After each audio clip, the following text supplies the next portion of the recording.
समिती निवडणुकीसाठी असेगाव गणामधून अपक्ष उमेदवार ज्ञानेश्वर थोरात निशाणी फॅन यांनी प्रचाराला सुरुवात केली असून मतदारांशी थेट संवाद साधत विकासाचा अजेंडा मांडला आहे। या प्रचारादरम्यान ग्रामस्थ, युवक व शेतकरी मोठ्या संख्येने उपस्थित होते। गावाच्या सर्वांगीण विकासासाठी पक्षीय राजकारणापेक्षा लोकहित महत्त्वाचे आहे असे मत उमेदवार ज्ञानेश्वर थोरात यांनी व्यक्त केले। पाणी पुरवठा, रस्ते, वीज, शिक्षण, आरोग्य तसेच शेतकऱ्यांच्या प्रश्नांना प्राधान्य देऊन काम करण्याची ग्वाही त्यांनी दिली। स्वच्छ प्रतिमा, जनतेशी थेट संपर्क आणि विकासाभिमुख भूमिका यामुळे मतदारांकडून सकारात्मक प्रतिसाद मिळत असल्याचे चित्र दिसून येत आहे। फॅन या निवडणूक चिन्हासमोर बटन दाबून अपक्ष उमेदवार ज्ञानेश्वर थोरात यांना संधी द्यावी असे आवाहन यावेळी करण्यात आले। आपल्या सोबत आहे अपक्ष उमेदवार ज्ञानेश्वर माऊली, काय सांगाल थोरात भाऊ?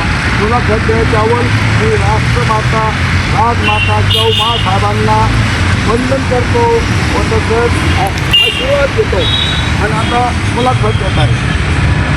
काय सांगाल? कारण आता जवळपास तुम्ही 7 दिवस लोकांच्या जे कार्यकर्ते ज्यांना समोर फिरला, प्रत्येक मतदारसंघामध्ये तुम्ही लोकांची विचारणा केली, लोकांना काय पाहिजे, काय देणार? माझ्या समोर भाजपचं काय आणि राष्ट्रवादीचं काय, तर मी त्यांचं काही नाव घेऊ इच्छित नाही। माझ्या तोंडात अशा पुढाऱ्याचं नाव मी घेणं योग्य होणार नाही।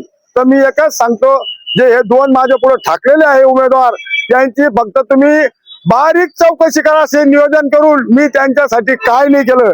मी त्यांना गावाचा सरपंच पद सुद्धा माझ्या हाताने दिलेलं आहे। नाहीतर माझा एक सदस्य होता, तो म्हणे चिकट आणला, तुम्हाला काय करायचं आहे? तर मी त्याला म्हणलं नको, माझ्या तोंडाला काय म्हणजे सगळ्या समाजाच्या तोंडाला काय लागेल।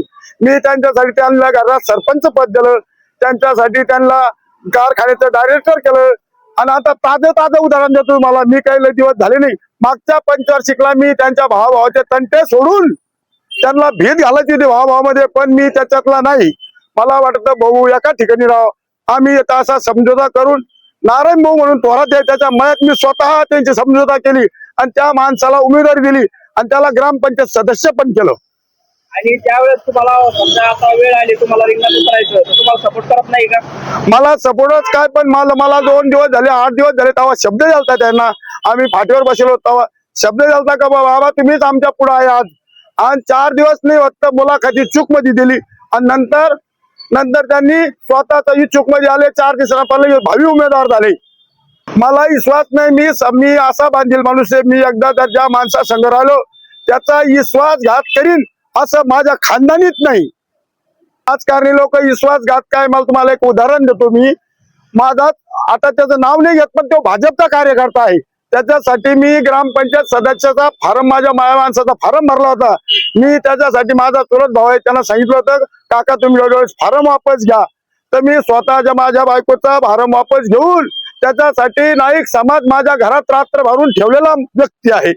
माझ्यावर वेळ आल्यावर मी त्याला ग्रामपंचायत सदस्य केलं, त्याला मार्केट कमिटीचा सदस्य केलं, त्याला परत मी त्याला पंचायत समितीसाठी निवडून आणलं। त्याच्यासाठी मी आसेगावच्या गणामध्ये भाजपमध्ये प्रवेश केला। मी म्हणलं आता तरी मी म्हणतो, मला त्यांना 10 वर्षात सांगा का तू मोठा भाऊ आहे, तुला मी भाऊ म्हणलं, तुझ्या गाडीत मी कधी बसलो का? गाडीत बसला असेल तर मला भरचौकात तुम्ही जोड्याला मारा। अजून काय सांगाल? कारण आता जवळपास इलेक्शनच्या अंतिम टप्प्यामध्ये आणि या संदर्भात तुम्ही काय भूमिका घ्याल? मी भूमिका एकच घेतली आहे, छत्रपतीची शिवाजी महाराजांची मुद्रा करून सांगतो तुम्हाला। मनोज जरंगे दादा पाटील यांच्यासाठी मी मुंबईला अहोरात्र त्यांचा मी शिपाई आहे, मराठा सेवक आहे मनोज दादा जरंगे पाटलांचा। मी अहोरात्र समाजासाठी झटणारा कार्यकर्ता आहे आणि मी एकच विडा उचललाय, घर घर कुणबी प्रमाणपत्र कशी येतील तुम्हाला अजून एक सांगतो। मी माझ्या इच्छेनं सांगतो, स्वतः खुशीनं मी शेवगावला गेलतो, सगळे गंगापूरच्या तहसील मधून खासरा बिसरा काढून मला मी 3 वाडे आमचे, तर 4 माणसाचे कुणबी सर्टिफिकेट मी घेऊन आलेलो आहे। तर त्यांचे तुमचे नाव पण सांगतो, एकाचं नाव आहे संदीप पुंडलिक थोरात, एकाचं नाव आहे शास्त्राव विश्वनाथ थोरात, एकाचं नाव आहे संजय रामनाथ थोरात आणि माझं स्वतःचं नाव आहे ज्ञानेश्वर रघुनाथ थोरात। मी अपक्ष उमेदवार आहे।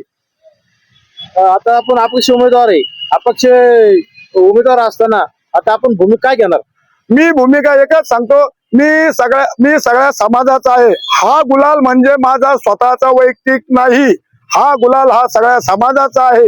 मी राजकारणी नाही, मला काही डावपेच येत नाही, पण मला प्रामाणिक सेवा करायची संधी समाजाने द्यावी अशीच मी राजमाता राष्ट्रमाता जिजाऊ साहेबांसमोर प्रार्थना करतो की मला तुम्ही समाज सेवा करण्याची संधी द्यावी. मी समाजासाठी रात्र झटणारा माणूस आहे. मला 1% नको, 2% नको, मला 10% नको, मला विहिरीचे पैसे नको, मला बाहुबलीचे नको, मला कोणाच्या घरकुलाचे पण पैसे नको. मी ही चैन सोयीची चालू आहे, अशी चालू आहे ना, हिला उलटा करून तुम्हाला नाही दाखीन तर माझं नाव बाबा नाही. मला सगळे पाटील आज माझ्या चौकात मला सगळे जरंगे पाटलाच्या नावानं ओळखतात. तर माझी हीच सगळ्या समाजाला हात जोडून विनंती आहे की मी समाजाचा आहे. माझे गुरु जसे समाजासाठी एक निष्ठ आहे तसा मी एक निष्ठ राहणार. आणि मला जी ऑफर दिली ती 20 लाखाची, मी 20 लाखासाठी फार्म वापस घेणारा माणूस नाही. मी फक्त समाजाचा सेवा करण्यासाठी मी फार्म टाकलेला आहे आणि सगळ्या समाजाला विचारूनच टाकलेला आहे. असं मी उठलो सुटलो असा फार्म टाकलेला नाही. आपण मात्र कसं आवाहन करा? मी मतदाराला एकच आवाहन करतो, बाबा हो, आता ही धनशक्ती आहे, आता समोर तुमच्या धनशक्ती आहे आणि मी धनशक्ती माझ्याजवळ नाही, पण मला धनशक्ती विरुद्ध ही जनशक्ती आहे. जनशक्तीचा उठाव आहे. मी म्हणजे एकटा नाही, ही जनशक्ती माझ्या पाठीशी आहे. तुम्ही निवडून आले पहिले सगळ्या काय काम करणार? मी निवडून आलो पहिलं आरोग्य, शाळा, शिक्षण, गावातील लाईट व्यवस्था, पाणी व्यवस्था असो, आपल्याला जो शरीराला जो निवारा लागतो त्या तिन्ही निवाऱ्यापैकी मी सगळा निवारा माझ्या हातून घडण असा मी प्रयत्न करेन. आता 8 दिवस झाले आपण प्रचार करताय, प्रचार करताय, मतदाराशी कसा संवाद साधला? मी मतदाराची डोर टू डोर पॉम्पलेट स्वतः जाऊन त्यांचे वडीलधाऱ्या माणसांचे आशीर्वाद घेऊन, आपली जी संस्कृती आहे पांडुरंगाची, मी वडीलधाऱ्या माणसांचा आशीर्वाद घेतो. त्यांचं दर्शन घेऊनच मी ह्या रिंगणात आज उभा आहे इथे. त्यांच्या काय समस्या जाणून घ्यायच्या आपण? त्यांच्या समस्या एकच जाणून घेतल्या. हे पक्ष आता पहिले पक्ष राहिले नाही. हे पक्ष नसून हे नुसत्या आपण ज्याला धनपेटी म्हणतो, या पक्षाच्या नावाखाली ते धनपेटीचा कार्यक्रम चालू आहे. तुम्हाला मुलाखत देत आहे का मला धनलक्ष्मी नको, मला फक्त माणसाचा समाजसेवा करायची आहे. मला धनलक्ष्मी माझ्यासाठी हे नाही, पण समाज माझ्यासाठी फार मोठा आहे.